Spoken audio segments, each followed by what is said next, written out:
Teresa, you saw how desperate Gwen is to have a family with Ethan. To raise these babies that are growing inside of you. You're still not thinking of keeping these babies from her once they're born. Please tell me that's not true. You can't be this cruel and this heartless to deny Gwen her dream of motherhood. I haven't changed my mind. I'm going to keep these babies, and I'm going to get little Ethan back, too. Gwen will never be mother to any of my children. Never. At least one of these babies is mine and Ethan's. Maybe both of them are. It doesn't matter. Gwen won't raise either child. I will. I'm going to keep these babies when they're born. If Gwen wants to raise something, she can get chickens. Teresa, how can you be so cold?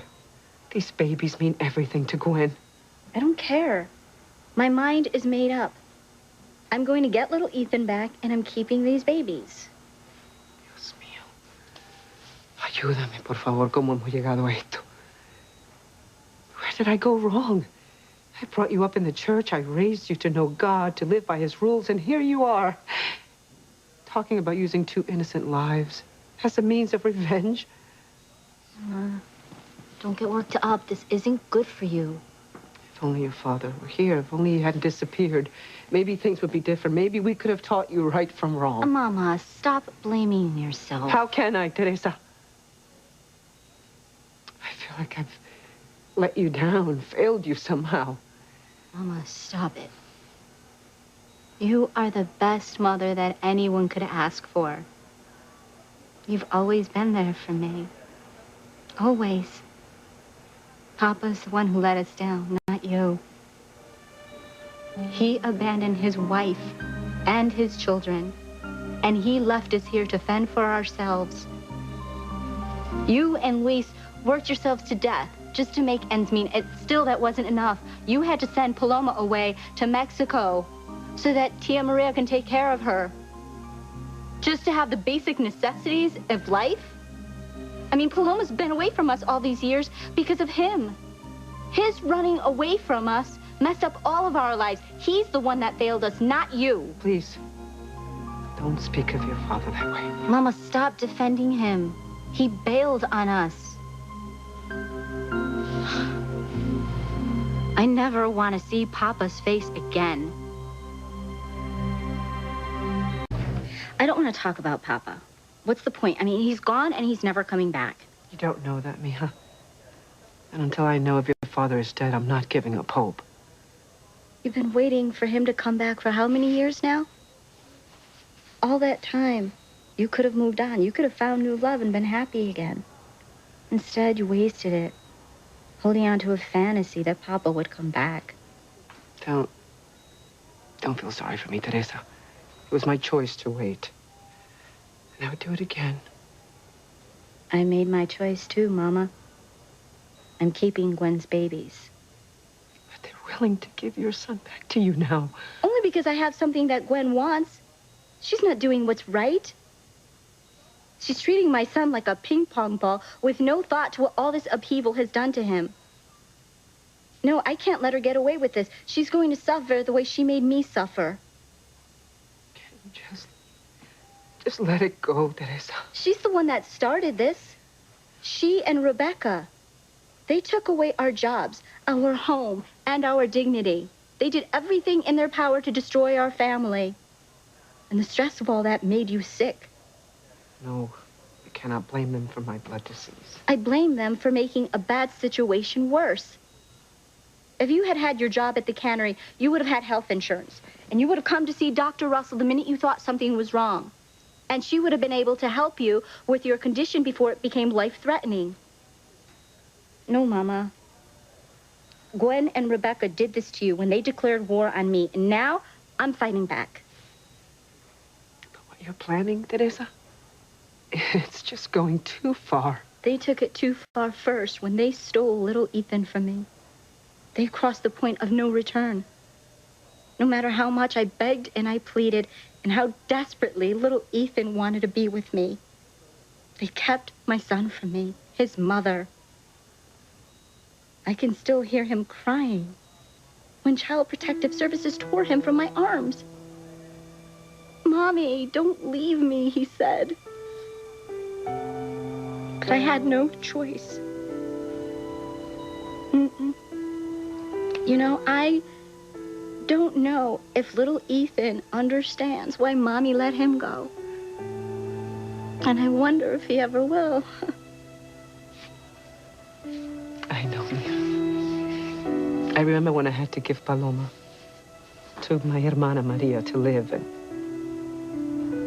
I could still hear your baby sisters crying, ringing in my ears. You'll see her soon, Mama.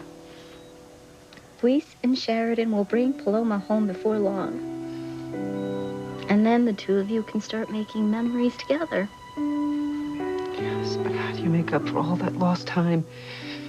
All those moments that we didn't share? Mama, don't look back. Look ahead to better days.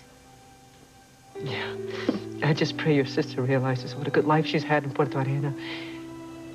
And that she's happy and that she knows how much I love her. I understand. Trust me, I understand all the pain that you've gone through when you had little Ethan taken away from you. And not that I approve, but I also understand how you would want to keep one of these babies in exchange for getting little Ethan back. But that reason no longer exists. Ethan and Gwen have told you that they will give you your son back when you give them their baby. So why must you go to such extreme measures when it stands that you might get what you want? Gwen and Rebecca crossed the line, Mama. They need to be taught a lesson. But the moral high ground is not yours, Teresa. And to deceive Gwen over something as sacred as a child. Mama, let's just not talk about this anymore, okay? I don't want to involve you with my problems. I'm already involved. I know the truth. When are Luis and Sheridan going to bring Paloma home? For the record, I know you're changing the subject. And as far as your sister's homecoming, I guess it's soon. I don't know. When I spoke to Sheridan on the phone after my nightmare, we never discussed their return. Well, I'm sure it'll be soon. Luis probably just wanted to visit with Tia Maria, and he probably wanted to show Sheridan your hometown. I suppose. I'm just so anxious to see your sister in person after all these years. You know, if Sheridan hadn't assured me that Paloma was okay, I would have sworn that my nightmare was about her, that her life was in some kind of danger. Oh, I'm sure everything is fine. Sheridan wouldn't lie to you. And Luis would not let anything bad happen to Paloma. Yeah. Mama, you look tired. Why don't you go back to your room and get some rest? I'll come see you before I leave, okay? Mama, I'm sure Paloma's okay. If I could just hear her voice, you know.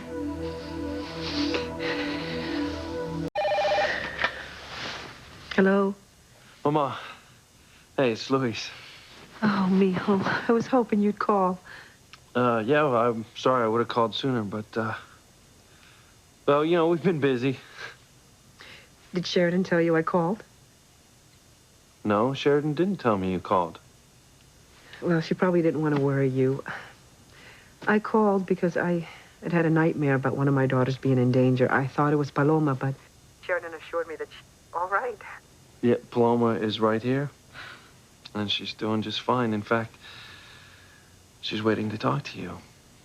Oh, good. My Paloma.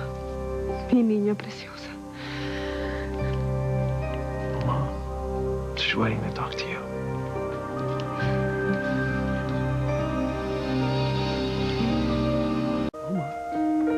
Mama's waiting to talk to you. Mama. Hi, Mamita. Paloma, mi niña.